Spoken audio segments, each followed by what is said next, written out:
You see my screen, right? Mm-hmm. Okay, so yeah, JPO will cover while writing the code. So I'm going to cover this topic today. Okay, configuring Enovia and Eclipse in debugging mode. So I will show you the first the my configuration. Okay, how I have configured overall idea. Then I will go to the steps. Okay, I will share you the Mm-hmm. steps. Okay. So it's basically a dynamic web project. Okay, it's not a Maven project. It's not a Spring Boot, right? Something like that. It's you need to go file new, and it should be a dynamic web project. Okay, dynamic web Mm-hmm. project, and you need Mm-hmm. to enter name like Enovia. Okay, uh, and in the next screen, right? Whenever you say if you enter name Enovia, right? If you go to the next screen, right? So by default, source folder will be there. Okay, so now it's not coming, but the SRC will you Mm-hmm. find here. And you need to Mm-hmm. add one more folder JPO source. Okay, you need to add that folder manually. Okay, JPO source. Okay, two folders you will add here. So let me go through the documentation. Okay, uh is it enough visible now, or should I zoom in? Okay, fine. Yeah, uh it's okay. yeah, so open Eclipse, then file new, create dynamic web project. Okay, then Mm-hmm. give the name Enovia, okay, to that project, like this Mm-hmm. Enovia. Keep everything in default. Okay, all default configurations. Click on next screen. So when you come to next screen, right, the SRC will be always there. Okay, so by default SRC is always there. Okay, source folder. So you need to add one Mm-hmm. more folder called as JPO source. Okay, where you are going to copy the JPO. Okay, how to copy JPO I'll show you in a bit. Okay, but just create two folders. Click on next. On the next screen, right, uh, okay, so it will be finished. Okay, on the next screen it will finish, so it will create a project. Okay, so you will get this kind of structure, and there will be web content also, right? Web content folder, OTP web content created by the project. You have to delete that folder. Okay, delete the web content folder and create a new folder with this case. Okay, web content with the Mm-hmm. upper camel case. Okay, and then uh, attach a link to the Enovia to it. So whatever Enovia you already extracted in the Tomcat, right? So you have to connect that Tomcat there. Okay, so cancel. So if you see this web control, this is connected properties. Okay, so Mm-hmm. see Tommy Innovia. So I have connected this to that Innovia. So all my JSPs JavaScript, right, I'm referring Mm-hmm. here, and even Mm-hmm. libraries are also there. So I will get all those library here. Okay, so inside the Innovia Okay. I will get Okay. those Okay. libraries. Yeah, so that is the next step. You have to connect the Enovia. Now next step is you have to disable the validation. This is setting to just avoid the Eclipse slowness. Okay, sometimes Eclipse start validating all the JavaScript file with the OTP project, but we don't need to validate all the content because we have just connected the complete folder, right? It will start Mm-hmm. validating all things, so we don't want to validate any OTP stuff, right? There are a lot of JS file, right? So we'll Mm-hmm. stop that validation with this setting, properties validation, disable all. Then you have to this is the way to how to disable. Okay, this is screen. You have to simply deselect all and say apply. Okay, this is for validation disable screen. Mm-hmm. Next is this is one more validation, right? In the JavaScript you have to stop all this JavaScript file from the validation. Okay, we are mentioning star dot js, so we don't want to validate all the js. So this is setting for performance. Okay, now how to copy the JPOs, right? So to copy the JPOs, for example, you created this project. Okay, and you added this folder here, right? So now this folder Mm-hmm. has some path. Okay, path in the hard drive. Okay, it will be in some folder into the project, your Eclipse project, right? For example, this Eclipse workspace, then Enovia project, inside that JPO source folder. Okay, Mm-hmm. you just copy this file. Okay, copy this path. Okay, and I think I already shared the command with you, right, to extract the JPO. So this command is the extract program star means Mm-hmm. all the JPOs. If you want to extract some specific JPOs, you have to give name here, but I want all the JPOs. Source is nothing but a path. Okay, to this path. Mm-hmm. So you have to copy that JPO source path and hit this Mm-hmm. command onto MQL. So what MQL do? MQL will extract all the JPOs from this database to this folder. So if you see in this folder, right, I have all the Mm-hmm. JPOs extracted. Okay, so this is all the JPOs from the system. Okay, Mm-hmm. okay, so I don't want to replace because I have some modifications here. Okay, so I don't want to replace those, but this will extract all the JPOs. Okay, The next thing is, so now will have the JPOs, right? And if you Mm, have any .java file, you have to copy those file manually into the source folder. Okay, this source folder you have to copy that folder from source. mm, And if you have any additional jar apart from your project, right, then you have to add into the build path. So that is like normal any project, right? So for mm, example, all the libraries with this Enovia are already attached now. Okay, if I go to the reference library, so this is different library. Okay, let me show you. This is the web library. Okay, from the Enovia, you see path C, Tommy, web app, Enovia, right? Web INF library. So from that Enovia, this library is getting attached. Okay, I have not manually attached it, but the extra jars, right, the whatever, like for example this bson, right, some jackson, right, this for some conversion, right, I need some mongodb drivers, right, for mongodb operation. These are some mm, external jar which is not included in the Enovia, so I'm adding those jar as a reference library. So how to add this? Enovia, right click, the build path. This is like any normal java project. Okay, build path, and in the build path we have to add those jar in. Okay, so only the external jar I'm adding here. Okay, mm, okay, that is one step. And then you're done with jars, right? Now you need to set up the server. Okay, the tomcat, internal tomcat. So this is like, go to the servers, click on the add server link and select tomcat path. Okay, up to main folder. uh, and then in the argument section, right, you have to copy this path, this setting. Okay, which will allow jpo.external true. That means it will set this parameter as jpo true, external true. That means system will not refer the database jpo, it will refer from here. Okay, when you start the server from here, from the Eclipse, the jpa will be referred, will be from this folder. Okay, from your Eclipse, not from the database. Okay, so until and unless you enter the jpo right there, so it will refer from this folder. Okay, now next thing is debug true, right? Debugging also it will make it true. Okay, and one thing is OOTB, you need to change the port if you want to change the restart port and the start and stop time. So if I go here, right, if you click on the server, uh, you'll see mm, runtime environment, right? It's a tomcat already selected. Okay, see Tommy, I'm using same tomcat. Open launch configuration in the argument section, right? uh, there will be some OOTB argument. Okay, it will automatically, by default it will add some, and we have appended this setting. Okay, dmatrix jpo external true, and this is debug true, and the encoding UTF-8. Okay, this setting I have appended. uh, so this is all OOTB. Okay, I have not done anything. And in the timeout section, right, by default it just says 60 seconds, but it's not possible to start the application in 60 seconds. Okay, so we have to mm, increment this. Okay, as per your system mm, performance, right, you have to increase this. So I have set this to mm, 900 second, and this 300 second. Okay, mm, and simply you have to, then all done. Then in the project section, right, you have to add that project. You see the add and remove, right? So I have already added the Innova project here. Okay, if you want to remove, add. So just make sure the project is added here. Okay, Innova, and say finish, and you're good to start from here. Okay, debug. So now my application is started from Eclipse itself, right?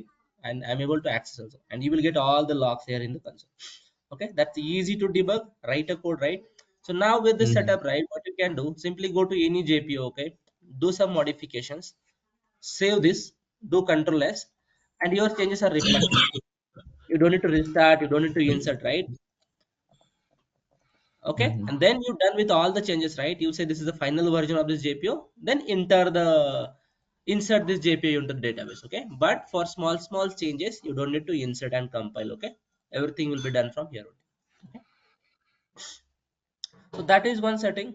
There is one more setting. So this is for JPO, already I shared. So okay, so for JSPs, right? So you know, right? When you change some JSPs, we need to restart server, right? Because we are replacing the code, right?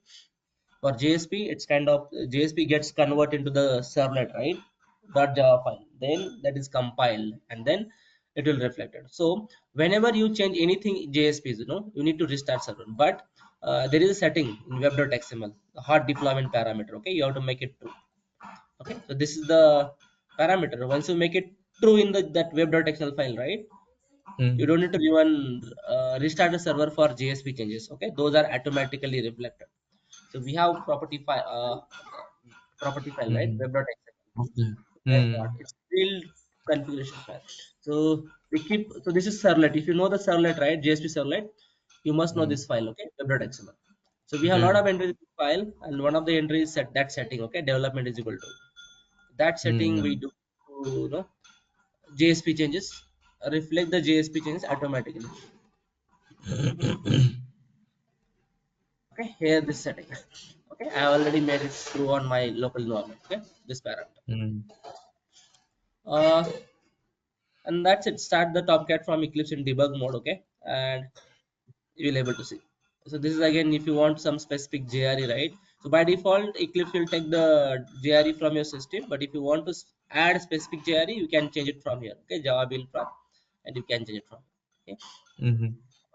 That's how you can set up the Eclipse, and then in the Eclipse, right, you will have everything. Okay, so you can edit the JSPs, you can update the JPO, everything can be done from here. Okay, so this is JPO, you can update JPO from here. Okay, then from Mhm. this other folder, the web content, you have all the JSP to modify here. Okay, available, so you can Okay. update any JSP, you can debug JSP also. Okay, you can line by line debug the JSP. Okay, that is also possible.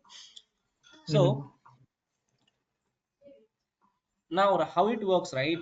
So this is so now this UI is up from this Eclipse. Okay, from this okay, so whenever I go to UI, right, this will hit this JSPs and Java code. Okay, to add the debugger, right, you have to just double click here and it will add the debug point here. Okay, so something like this.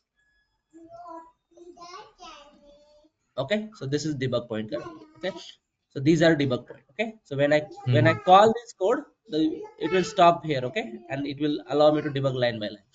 Mhm. Yeah. Uh, that's how it works. Just a minute.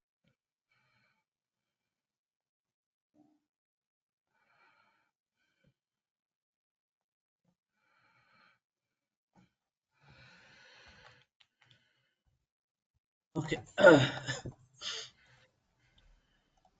You have JavaScript as well? Means how do you debug the JavaScripts? JavaScript debugging is not supported in the Eclipse. Okay.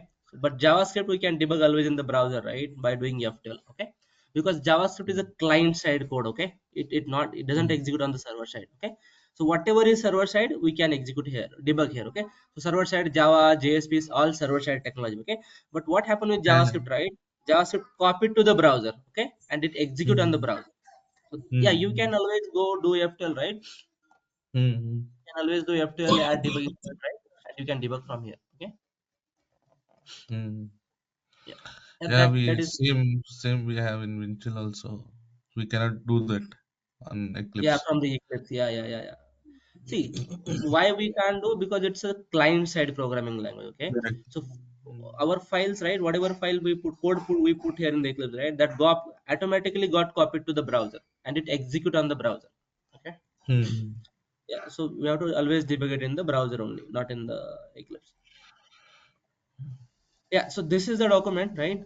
So whenever you have the chance, right, I mean you get an environment, so you can set up this and I will tell you, right, so this setup, right, the settings and things, right, this is only shared with the Mm. DS employee. Okay, so I was part of DS for around 4 years, right, and these Mm. things are still not don't know to the client world. Okay, a lot of people from Okay. the service industry, right, they don't know about this Eclipse debugging step. So Okay. what they Okay. usually do, right? What they usually do, they copy all the JPO to some folder, okay, okay, and Mm. whatever JPO Mm. they want to modify, right? They just modify into the Notepad plus plus, okay, simply, Mm. and they insert it. They insert it. They compile it. They add the lot of sys out, okay. They'll do lot of sys out, and they see it in log, Okay. okay. But with the Mm. Eclipse, you don't need to add sys out, right? Because you are getting all the line by line code, okay. Mm. Lot of Mm. time, and efforts are saved here, okay, with this setting. Okay. So this document I'll share with you. There is one more Mm. document I have that is for recent latest version. Okay, this will work with Mm. the. So this document also I will share with you. This might have a little bit different. A few steps are Mm. different. I mean, depends upon the latest Eclipse version also. Okay. Mm. Uh, so this is for.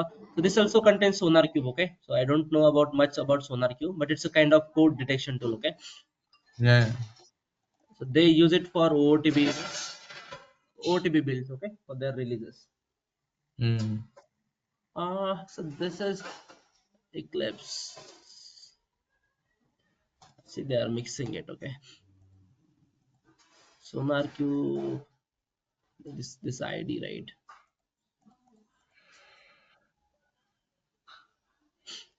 So this is the project structure, okay? Project root, then we have one sided web content, then we have SRC, okay? Mm-hmm. Uh, yeah, you see the dynamic web project, okay? So you have to go to this, create dynamic web project, okay? Mm-hmm. The next thing is this little bit, mixed tape. I have made it straightforward in this another document, okay? Mylene, okay?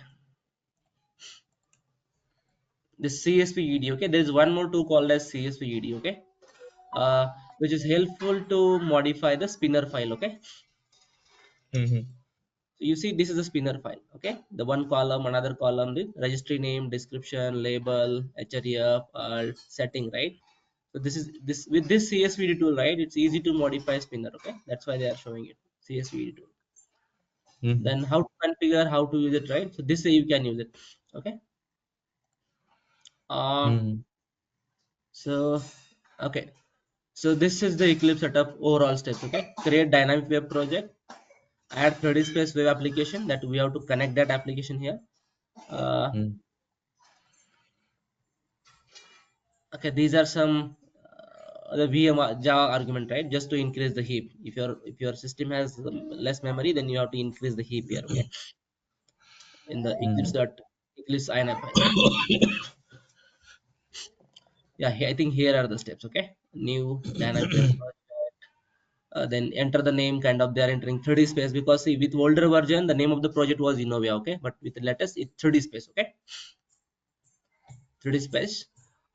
Then you see the source is already there. You need to create JPO source folder, okay?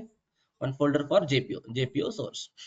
The next, delete the web content folder, okay? The OTP web content, delete it, okay? Then create new web content folder, okay? Create new web content folder and connect this web 30 space folder here, okay? To that location.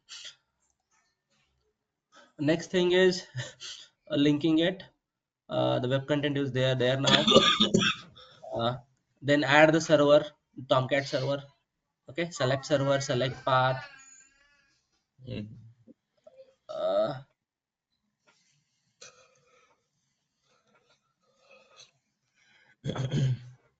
uh, okay, then attach this folder, then add into the server, right? And finish it, okay? Debug. These are some setting, right? The one which I showed you, right? Debug, this external JPO external true. This the security we know when it's a cache environment, right? The SO enabled environment, okay? But in Mm-hmm. case of normal environment, we don't need that, okay? We just need this Mm-hmm. external true. There's one more parameter. Mm, and these are the steps actually, okay? And the libraries, addition of libraries and how to add it, okay? Mm-hmm.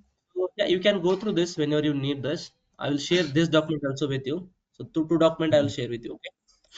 Okay. Uh, so I will cover this. So this is things I can cover later on, okay? Because I don't have spinner right now, so I can. So I will show you the how to do the integration, okay? Mm-hmm. ERP integrations, okay, any integration, right? So the Mm-hmm. OOTB, right? OOTB. Enovia provides REST API supports, okay? So other things Mm-hmm. are not supported. REST API support is provided, okay? For direct integration, okay? For direct integration, REST is supported, okay? Uh, Mm-hmm.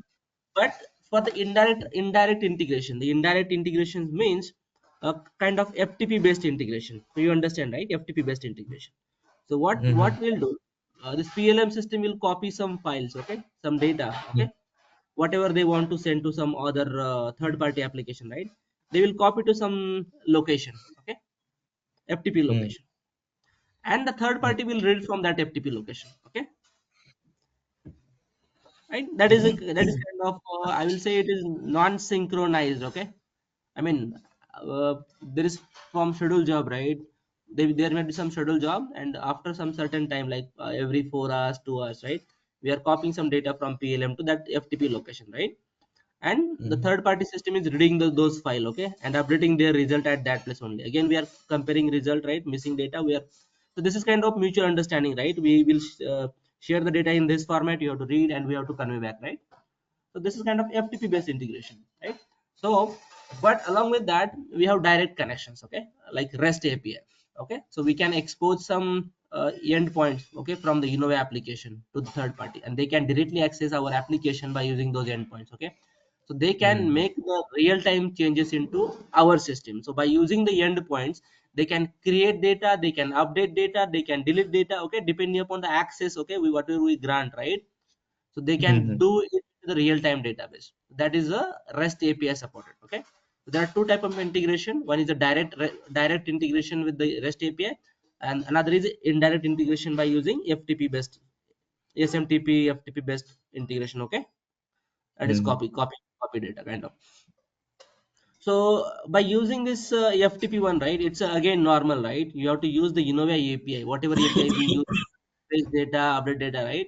By using the face data API and the open tool, right? We have this Bison, right? Bison and JSON APIs, right? By using those, we prepare the files. Okay, we extract data, we prepare the files, and we upload those files to FTP. Okay, in whatever agreed format. Okay, that is very simple. But with REST, right, we have to create a endpoints. Okay, we have to expose URLs with credentials, right, and what data accepted, what not accepted, right? So those we have to create the documentation, right? So let me see if I have some small project with me. At least one file should help me. Okay. What is it?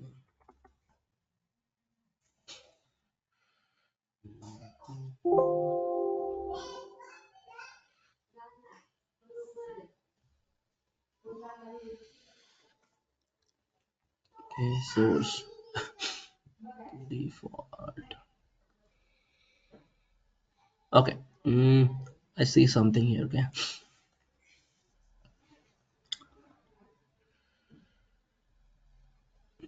Okay, application host.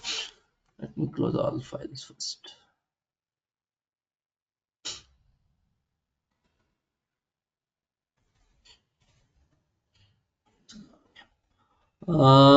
Let me explain you some. So this is the okay, one of the project we executed at Persistent. Okay, when I was at Persistent, right? So one of the client, right? We Mhm. did this project. Okay, so this in this project, right? So the requirement was like on some specific events in the PLM, right? Like connect, release, right, and disconnect. Mhm. Okay, uh, Mhm. so we have to fire some events. Okay, some triggers will be fired. Okay, and those will sync that data between this SAP and DCP system. Okay, so for example, right, in the PLM, right, if part gets Mhm. released, okay, if some part Mhm. gets released, we have to sync Mhm. that data immediately to the DCP system. Okay, if some part Mhm. get connected or disconnect from some specification, right, connect disconnect operation, we have to invoke some trigger immediately. Okay, and we have to sync Mhm. that data to the DCP. Okay, we have to send the updated data, like this is a part and these are the new connections now. Okay, these are the old connections now. Okay, Mhm. so these are some triggers, right? So so what we have done for that, right? So there are almost five interfaces. Okay, the five What different is this DCP? DCP is a DC?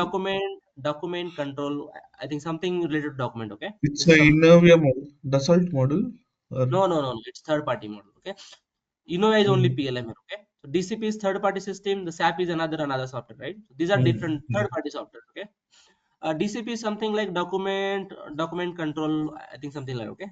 This for but for Mhm. it's for basically for document control. Okay, Mhm. and this is SAP ERP. Okay, so we had implemented three interface there. Okay, so one is document interface, one is a par interface. So this is named, right. So what the doc interface was doing, right? So export documents on release, connect, and disconnect. So whenever some project is the part is released, okay, or some new Mhm. document is connected or disconnected. So it was exporting documents from this PLM, right? All the connected document, and it is used to send to this DCP. Okay, it is used to sync the latest documents to the DCP. Okay, Mhm. yeah, that is one part.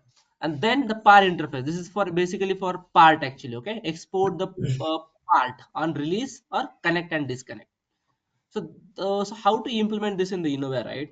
So basically what Innova does is, right, so it provides the support for REST integration. So that support is provided with uh, integration.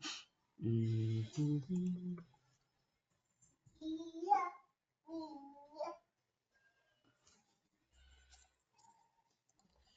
I might.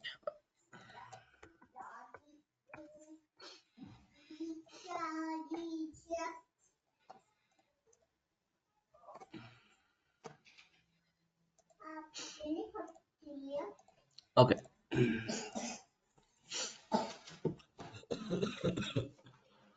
Uh, so this is the class, okay? So this is the OTB class, which which Mm-hmm. uh, which provides the REST behavior. So what we have to do, we have to create newer class, okay, and we have to extend that class with this REST service class, okay. So for instance here, uh, let me go with an example one.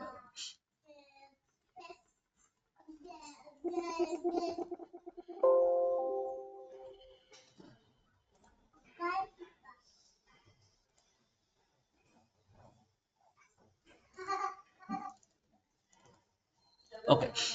So this is my class, okay. So I'm planning this class to be a REST service basically, okay. Okay, so what I'm doing, class, okay, public class, the PLM object web service. I'm creating this web service, okay. So I'm giving object web service, and I'm Mm-hmm. extending it with REST service class. Okay, this REST service class is OTB class, okay, and this is coming from this REST service infrajar, okay. Mm-hmm. REST service infrajar, okay. And this is a package com.systems platform REST service.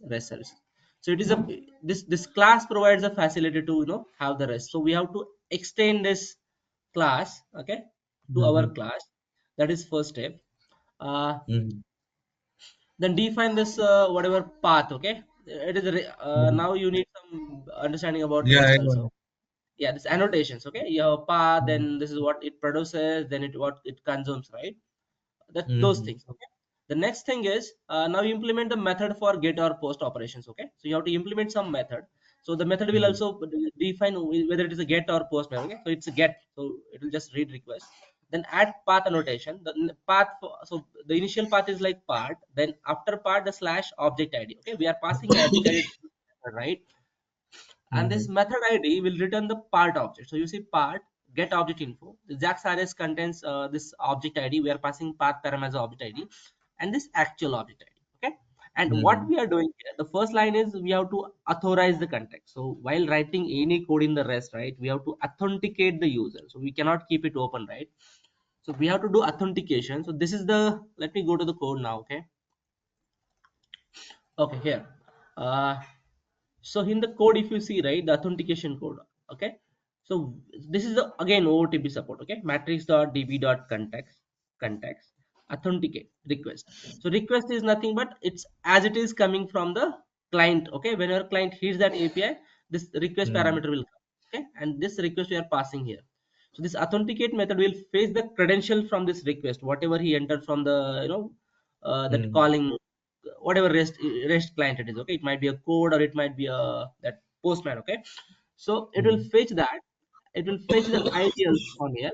And if id is just null check, okay. If it's not null, it's returning new plm object id. So this plm object is nothing but again another, okay, a class which is preparing this object data, okay. This is your normal pojo classes, okay. Now this is kind of pojo, okay. This is the xml root. These will be the format ids in the json, whatever you prepare, right, json or xml format, right. These are the field id, type, name, revision, right. And this is the attribute map. So what here we are doing, okay, we are selecting all those into the selectable map, and we are doing a database call, okay. So we are getting object id here. By using that object id, you see we created some object here, okay. So that's what I mean to say, right? On ID, you cannot do any operation until you prepare this kind of domain object. So domain object dot new instance. So you are initializing that ID, okay? So you are initializing that ID and connecting to the database, the correct database table and the correct ID, okay? And now by using this DB object, right, you can do all the API operation. So you see on DB object, I'm doing get attribute map, okay? So I fetch all the attributes first, okay? Then I'm doing get info. Get info is like print informations, okay. I'm doing printing information. All this information I'm printing here: id, type, name, revision, right, description, owner. And I'm setting it into the object, okay. And this object is nothing but a pojo class, okay. Whenever I return this will return those field in the whatever required format, okay. Mm-hmm. So if you go to this class back again, right? So I'm returning this Pojo class. Okay. So depending upon your return type, right? Produces JSON, XML, right? Mm-hmm. And whatever you Mm-hmm. request. So this the Pojo class will be converted into the XML or JSON. Okay. Mm-hmm. These are the fields for Pojo class. If you want to insert some additional field, you can insert here. Okay. Mm-hmm. They are returning the PLM object class here. Okay. So this will have all these fields. Okay. Like type, name, revision ID, right? So Mm-hmm. this is like get method. If you want to do put, again same method will be same. You're getting some parameter from the ID, right? You're again they are passing ID, okay, for the put. So you're updating object information. So while updating, you have to pass the ID in the URL, right? And in the data section of the call, right? You have to pass the XML which you want to update, okay, and that will update the data. So let me see if I have this postman with me.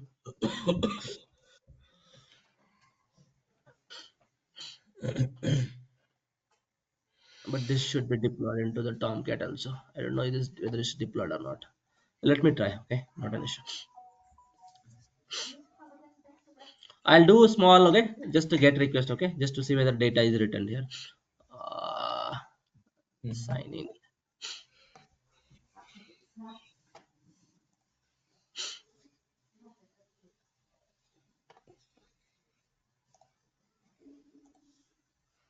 Okay, signing in. So meanwhile I'll get some ID from the system. Okay, so for example I'm here on the task. I'll go to task. Okay, now I want the ID of this object, okay, just to do the backend call. So how to get this ID? So through the MQL you can do the temp query. Okay, temp query bus, type star, name I know, revision star, select ID. So this is one way I can get. I think also just mouse over, right? Mouse over is not okay. Yeah, yeah, mouse over sometimes works, sometimes. So mouse over is only works when it's a kind of URL. Okay, I think here it should work. Okay, okay, you have this ID here in the bottom, right? In the URL. Mm-hmm. So 30976, right? That is ID 90. So I got it from here backend. So I'll copy this. I'll go to this postman. Oh, what happened?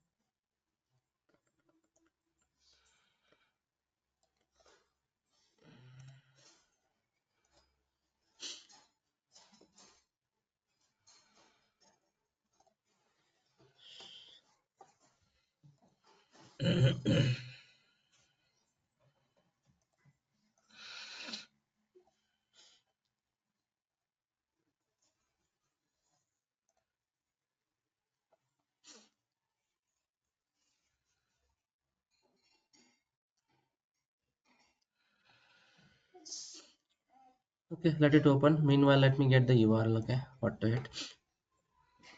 Mhm.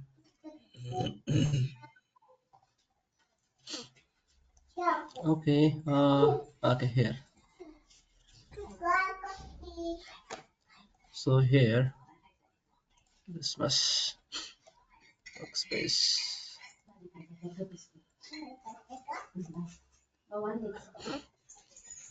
Is there any out of the box services already, which we can just refer? Suppose if I want to connect from Windchill or Postman itself. So the rest URL, the one which you have showed, you are creating it, right?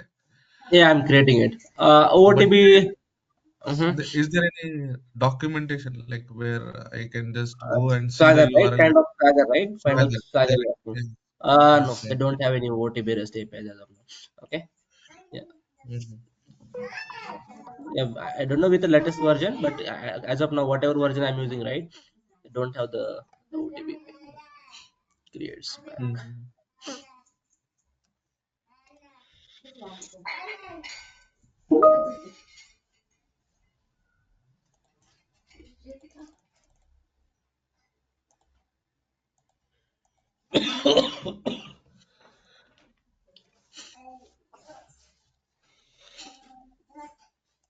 Okay.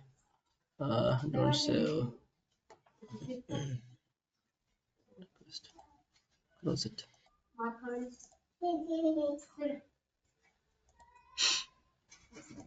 Okay, fine.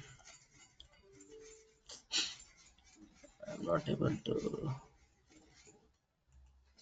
Oh, what happened to Postman?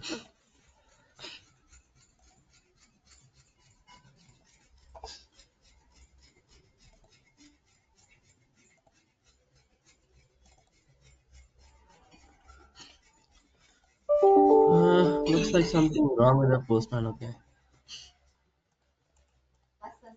Mm,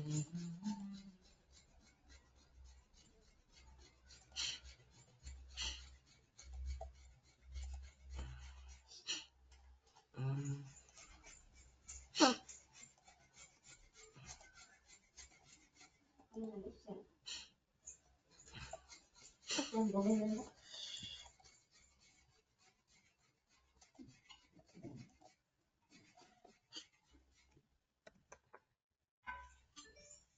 Film objects slash.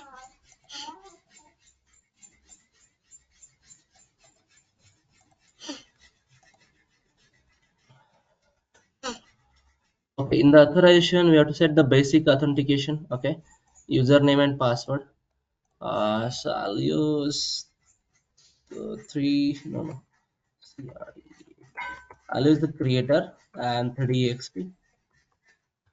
Okay, we create separate user for integration. Okay, we don't provide the admin users from the PLM.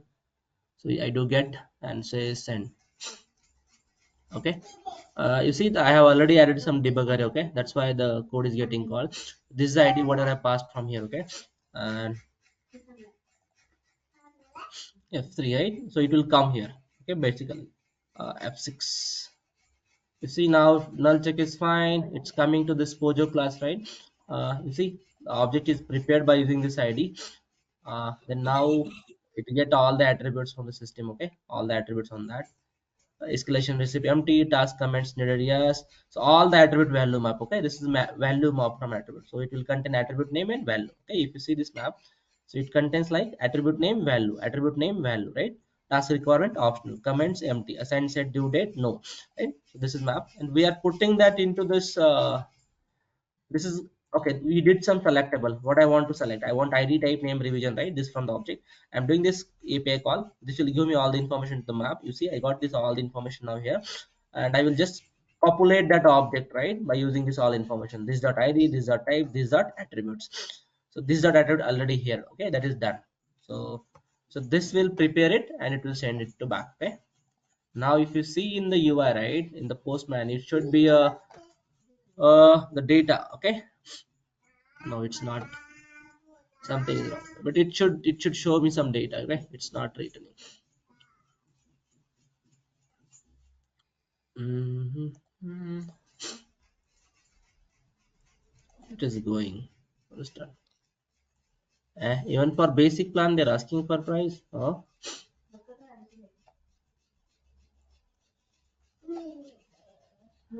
this postman is now not free. I think you have to create one account and use it. You have an account, right? Yeah, I have already account. I don't know, it might be some latest one. File, exit.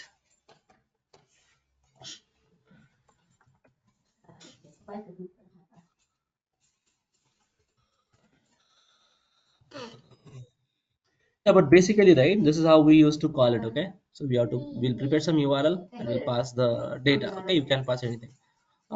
So if it's a get, right, you will get this kind of output. Okay, in the JSON format, like your type, ID name revision, right, and the attributes format. If you're doing put request, right, so you have to send the data in body. Okay, whatever you want to update, you have to send into the body. Okay, and that body will be used to update. Okay, if you want to delete, right, for delete request you have to pass the ID itself. Okay, for creating also you need to pass the same body. Okay, yeah, there are some formats defined for your REST service. It's already communicated to the client, right? This is the format we accept, right? So for delete, we don't need, right? Simply pass the ID, it will delete the object. Hmm. Okay, so that way we can implement the CRUD operations, right? So for and there are some sample code. Okay, so I have some sample code also with me. I can share that with you. Okay, this is the sample code. Okay, I can share simply this folder with you. uh, yeah, so we have those kind of use case only in the area, right? So once you understand this REST API connection, right, you can write any operation, right? So once you understand the fetching data, updating data, creating data, right, and Mm. this REST integration. So REST is your all Java knowledge, right? Java and your Mhm. But if you are sending data uh, to a mm-hmm, XML format on a specific location, mm-hmm. mm, you are using any FTP based.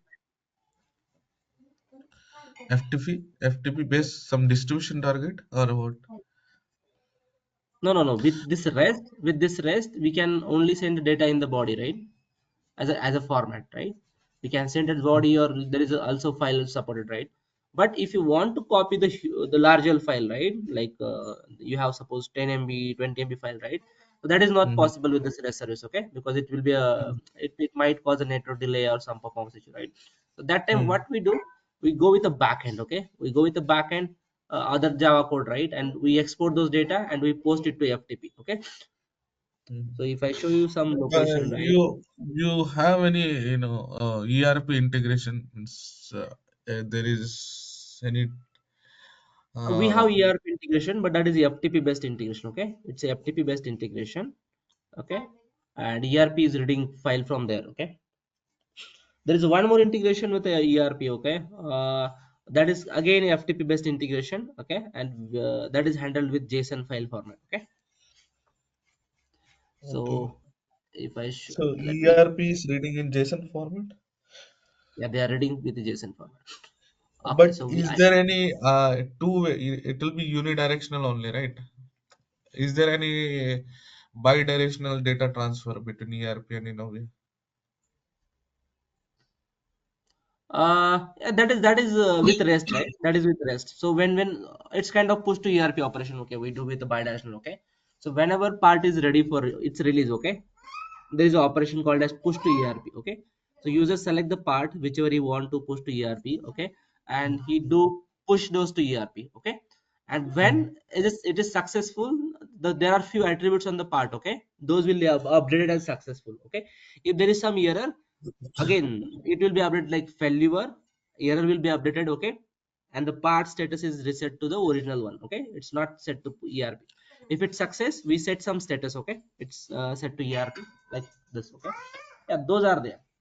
Okay, Means those how reports you are are receiving that a response from ERP side on your part, like it is success or it is failure.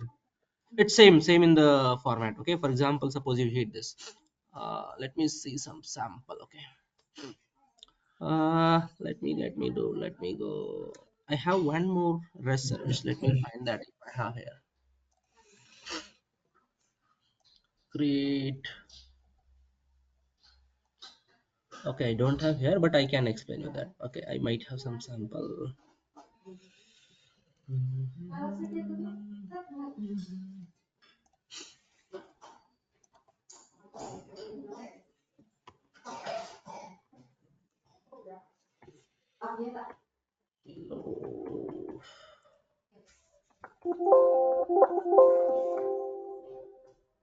I had some payloads. Payload.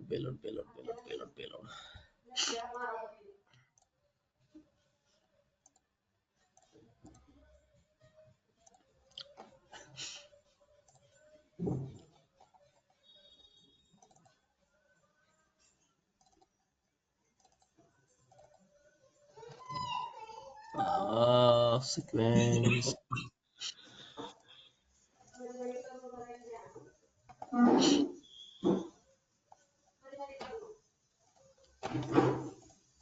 So we get the immediate response. Okay, we get the immediate response, and we set that response back into the PLM. So I have some example. I'm not finding that errors. Okay, you see, so we have this format. Okay, you see the Mm, status, the Mongo validation pass. Okay, so we have mm, mm, integration with Mongo. Okay, we send this format to the Mongo. Okay, initially.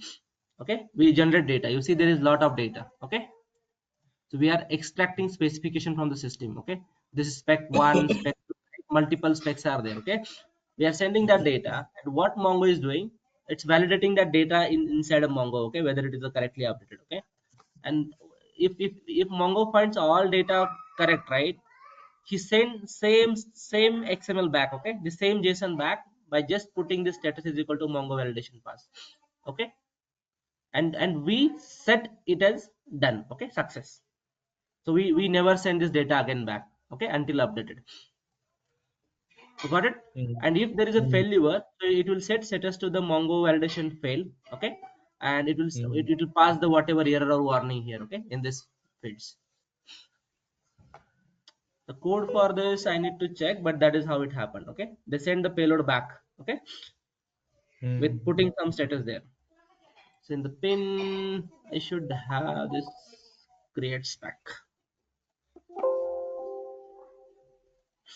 Okay, so you see this is another REST service what we have implemented.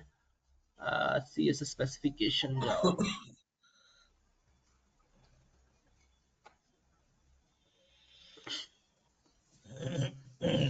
Uh, yeah, this is something set status. Okay, okay. If something mm, is fails here, right? So I'm checking the status whether it's a Mongo validation pass or not. Okay, if it's passed, then I'm only processing that request. Okay, if it's failed, I'm setting a status as a failed and doing other operation. Okay, mm, yeah, that is can be done. So now just to complete this rest, right, so there are few parts still pending. Okay, so this is your main class. Okay, you're creating. Okay, inside this class you might implement some get, you might implement some put, right, post. So you can do anything. Okay, inside a class, all the operations. Next thing, you might have multiple pojo. Okay, multiple pojo I'm saying. Now you have just plm object here, but there are multiple pojo. So how I can show you the multiple pojo example is, you see, for this, okay, for this example, my object is bit complex. Okay, I'll tell you, my object is bit complex. Okay, so this string, not status, this response object. Okay, this response object is bit complex. How it is complex? If you see the structure right here, so I have this status, then I have the payload. So inside payload, this is other fields there. Okay, uh, mm, so it's kind of I'll say class within a class. Okay, kind of that kind of pojo basically. Okay, if I open mm, this file, right, you will see here, right, so I have dev code, I have the header. Okay, the header is again a one class, separate class. Header has its own field, right, spec type name. Then I have components. Component has its own field here. Okay, so you need multiple classes, multiple pojo here, right? It cannot be done with single pojo. Okay, so your header will be another class, your component will be another class, and they're integrating somewhere. Okay, so to achieve that, right, you need to write multiple pojo, and how that is done is by using the multiple classes. Okay, for example, you see bins, right? I have all these bins here. So if you see this response object, so this is my main class. Okay, and this class will include other classes. So you see in the response class, I have this first status. Okay, because that will be at the global level. Okay, that status is nothing but this one. uh, Here you have status. Okay, status is at outside the class. Okay, inside the class, what is a global variable kind of. And now I have warnings. You see, warnings, errors, and then my payload. Okay, and the payload is nothing but this object. Okay, now we have to go to this object to see the class. Okay, you see, the status, warning, error, and the payload. Okay, now for payload I have another class. Okay, to handle the payload pojo. And now if I go to the payload, the css object, right, it will have again multiple classes inside it. It's not handled with single class. Okay, you see, they have dev code, they have message, and they have this header object. There are two objects, header object and component object, as I showed you here, right? You see the header object and component object.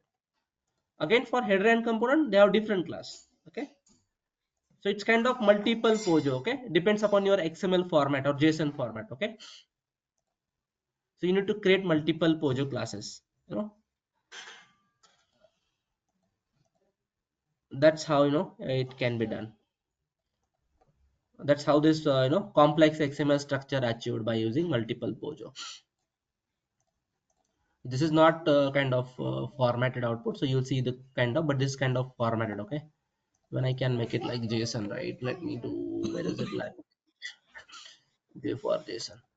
I have already done. I guess it's not intended. I don't know where, how to do that. View. I don't think this is available here.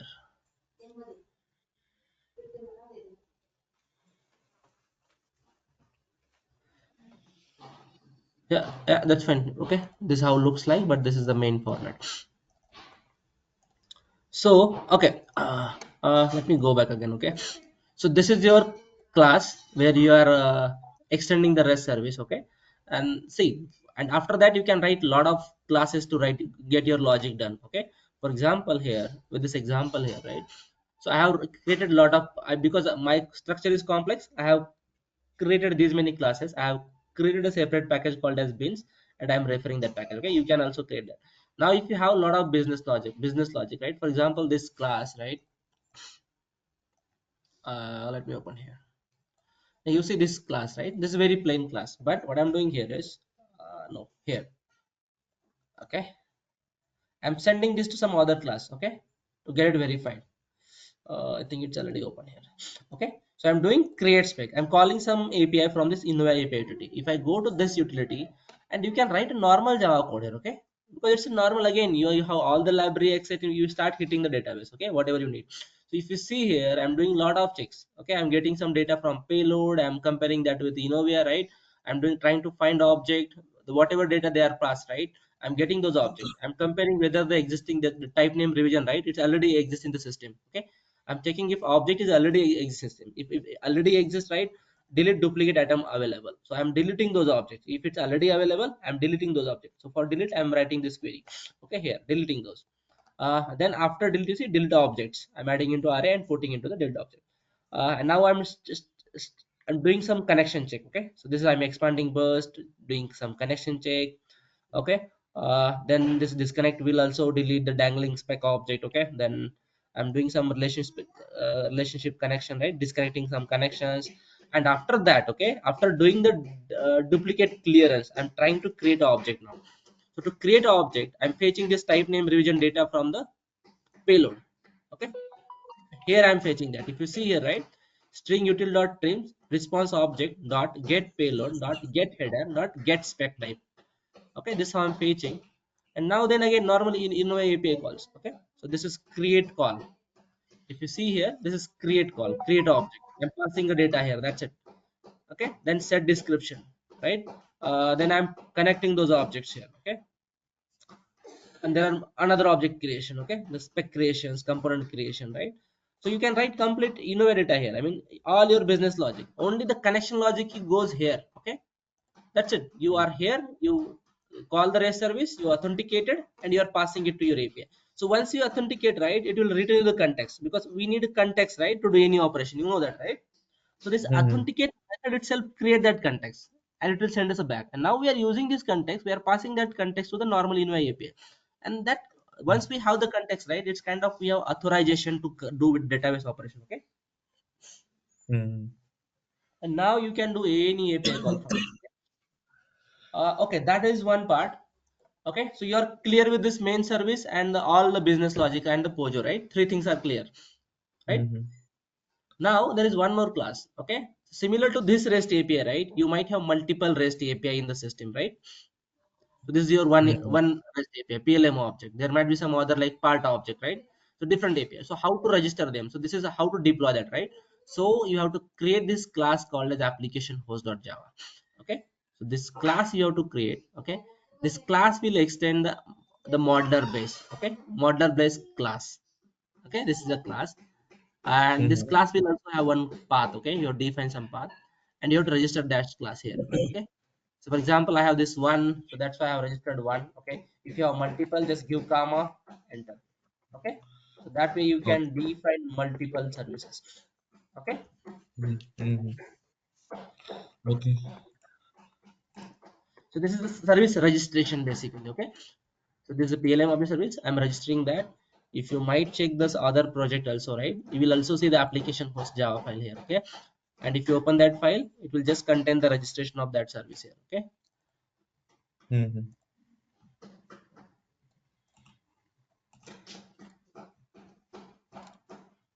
Yeah. So that's all about it. So when you see some example or you start implementing, right?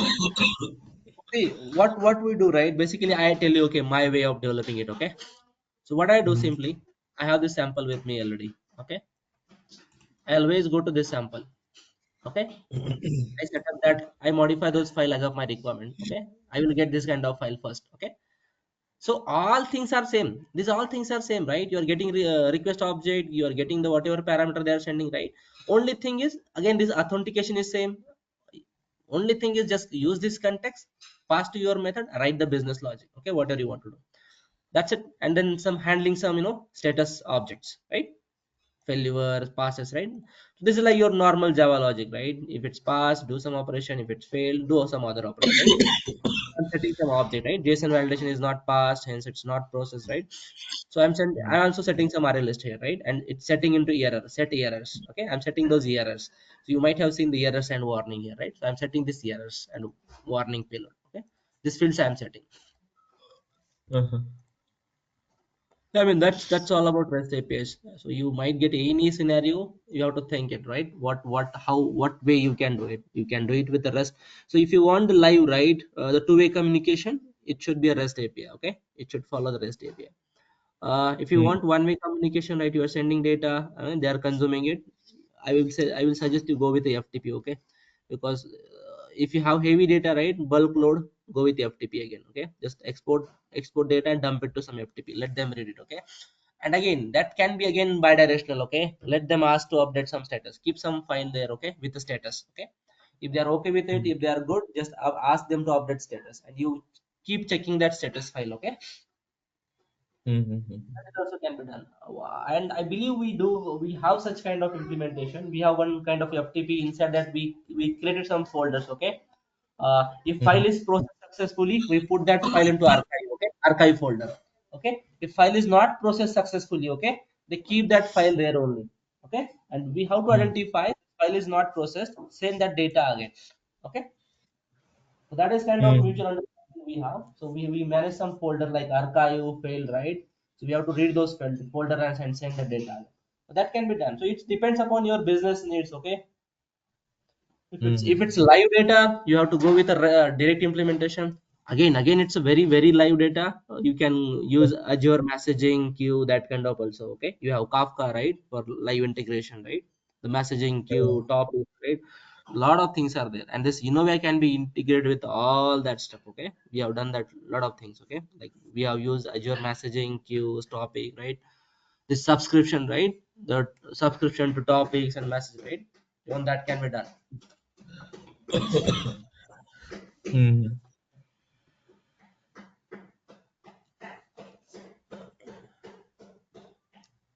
Yeah, and whatever user you share with the rest those client, right? You have to create that user and credential integration user, and you have to share those with Mm-hmm. the client, right? And those authorization parameter you can set as a basic authentication. And then you can pass. It's like normal REST service, right? You can pass some headers. You can put somebody here JSON format, right? If you have to pass some JSON, right? Put that JSON here and header, right? What parameter you want to accept format, right? Those kind of stuff. Uh, Mm-hmm. that's all about this REST actually. Okay, this is a document from again paid for execution. You have this all. I have this example that I will also share with you. Okay. Okay. Yeah.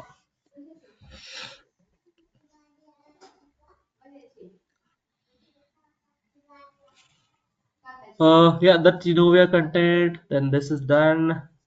What else we can cover here? Okay. Mhm.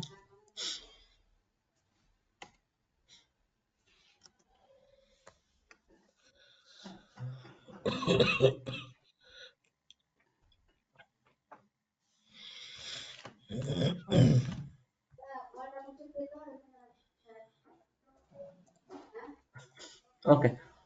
Uh, okay. Maybe tomorrow, what I will do, right? I have spinner license expert actually. Okay, so I will show you the live navigation. Live navigation means, right? I will navigate to the system. Okay. Okay. Uh, and I will show you how to create this, how this is created, right? Something like that. How created, how this table rendered, right? We'll see through the code, through the object, right? We'll Hmm. do complete navigation, okay? How the triggers are implemented, how they're executing, right? So with the live debugging, I will show you the code, how it's executing, okay? Okay. Yeah, that will do. Maybe a couple of session, right? We need to Hmm. understand that, okay?